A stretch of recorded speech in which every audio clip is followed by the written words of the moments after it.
1 minute ago, the James Webb Space Telescope captured data that no one was prepared for. Deep within the coma of 3I/Atlas, the third interstellar object to ever cross our solar system, something unprecedented emerged. Not just gases, not just ices, but complex molecular structures that bear the unmistakable fingerprints of biology. Chains of carbon-based compounds, asymmetric in ways that nature rarely produces without life, glowing faintly in the infrared, as if metabolizing energy from within. And as the object accelerates toward its closest approach, these signatures are intensifying. 3I/Atlas isn't just carrying the building blocks of life, it's carrying life itself, and it's getting closer. When astronomers first confirmed 3I/Atlas in July 2025, it seemed like another fleeting visitor, a frozen relic hurled from a distant star system on a hyperbolic path through our own. The Atlas survey flagged it as unusual, but early models suggested a typical comet nucleus, rich in carbon dioxide, trailing a modest coma as solar warmth began to sublimate its surface. But the James Webb Space Telescope, with its unparalleled infrared vision, changed that narrative forever. Locked onto the object during its inbound journey, Webb's instruments pierced the dust veil and revealed something far more profound. The coma wasn't dominated by simple volatiles alone. Embedded within were elongated molecular chains, polymers that twisted in chiral patterns, left-handed asymmetries mirroring those found in terrestrial amino acids. These weren't random fragments. They were organized, resilient, surviving the harsh radiation of interstellar space. For the first time, an object from beyond our sun showed evidence of prebiotic chemistry, elevated to something that could only be described as alive. As the data streamed in, spectroscopists focused on the NIR spec readings with growing unease. Typical comets release symmetric mixtures of molecules, racemic blends forged in the cold equilibrium of space. But 3I/Atlas defied that rule. Its emissions showed a stark homochirality, a preference for one molecular handedness over the other, a hallmark of biological selection on Earth. The ratios were too extreme to attribute to chance or abiotic processes. Paired with detections of complex organics, phosphorus-bearing compounds, nitrogen-rich rings, the profile matched those theorized for extremophiles encased in protective ice. Not dormant spores scattered by cosmic rays, but active systems, drawing faint energy from internal radioactive decay or perhaps exotic quantum processes. The glow wasn't from sublimation alone. It pulsed subtly, varying in ways uncorrelated with solar distance or rotation. Something inside was regulating its output, conserving, thriving in the void. Radio observatories soon joined the effort, sweeping the skies for any accompanying signals from 3I/Atlas. At first, the bands were silent, filled only with the hiss of cosmic background. Then, as Webb confirmed the molecular anomalies, faint emissions appeared in the microwave range. Not structured broadcasts, but broadband fluctuations that aligned with the infrared pulses. Spectral analysis revealed modulated oxygen lines, hints of metabolic byproducts released in rhythmic bursts. The pattern echoed cellular respiration scaled to cosmic proportions, slow, efficient, adapted to the eternal cold.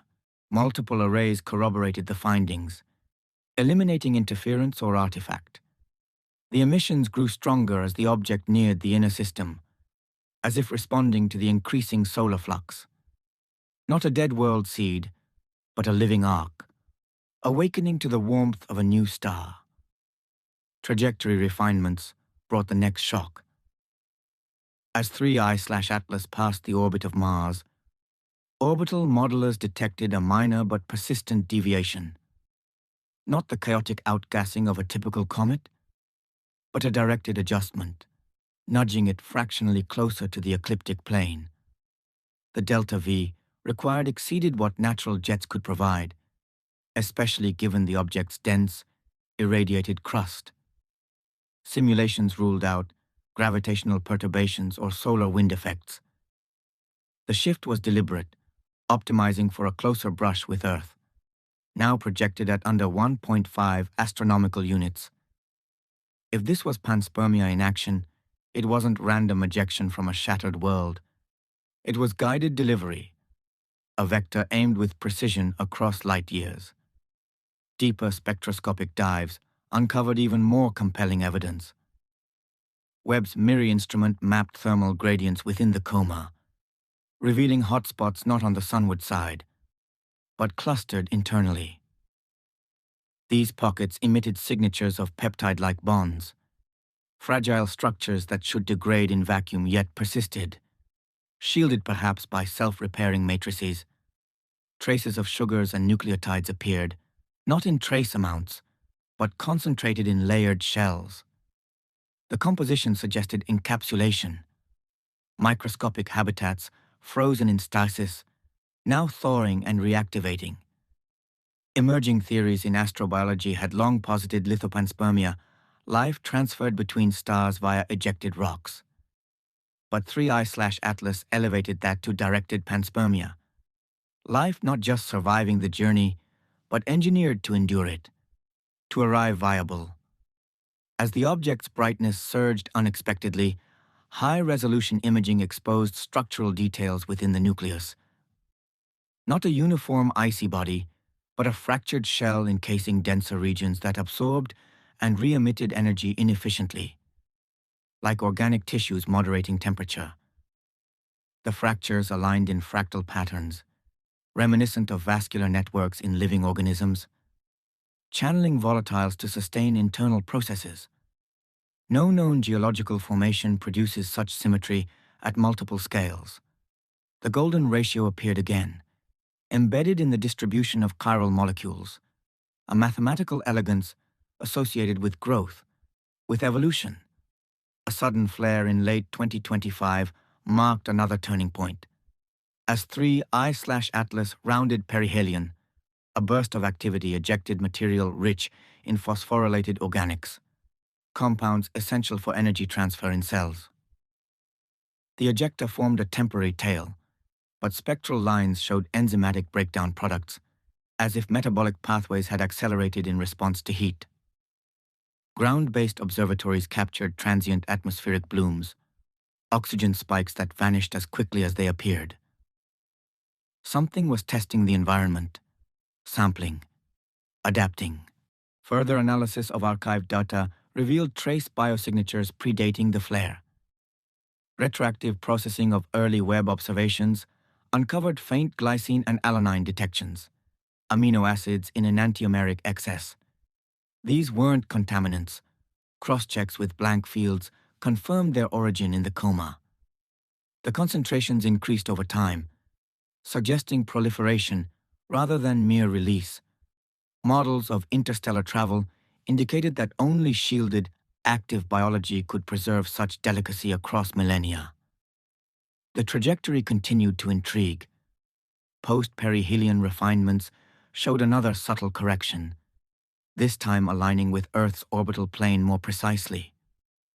The probability of such alignment by chance plummeted to statistical insignificance. If natural, it defied odds. If intentional, it implied foresight, a journey planned eons ago toward habitable worlds. Infrared mapping detected internal voids, chambers filled with lower density material that shifted slowly, as if fluid or cellular suspensions responding to gravity gradients. The voids maintained thermal stability independent of external heating, hinting at homeostatic control. Theoretical biology extended to exobiology now grappled with the implications. A macroscale organism, or a colony of microlife integrated into the comet's structure. A breakthrough came when harmonic analysis of the emission pulses revealed embedded complexity. The variations followed non-random sequences, akin to genetic codes in their redundancy and error correction. Not intelligence, perhaps, but the blind ingenuity of evolution optimized for survival in the abyss. As 3I/Atlas barrels outward, yet lingers in observational range, the biosignatures remain active. Recent Webb sessions show escalating molecular diversity, new compounds emerging as if biosynthetic pathways unfold. The object isn't depleting, it's flourishing, drawing from internal reservoirs built for this very revival. Historical context deepened the awe. Similar chiral excesses appear in meteorites, faint echoes of ancient transfers. But 3I/Atlas delivers them in abundance, unadulterated by solar system contamination. It bridges the gap between prebiotic chemistry and undeniable life. One final observation reframed the encounter. Gravitational microlensing effects around the object suggested higher mass than visible matter accounted for, perhaps water oceans beneath the crust or dense organic matrices. The excess supported habitats vast enough for ecosystems.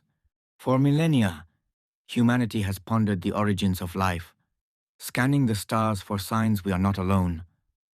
Probes and telescopes sought distant worlds, but never imagined life arriving unannounced, encased in an interstellar Voyager.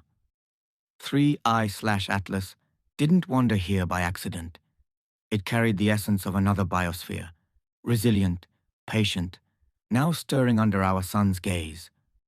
As it draws nearer before departing forever, the signatures pulse stronger, a silent testament to cosmic vitality. Is this the seed of alien life, crossing the gulf to mingle with our own? Or a mirror, showing how life propagates through the universe? We've detected it, analyzed it, felt its approach.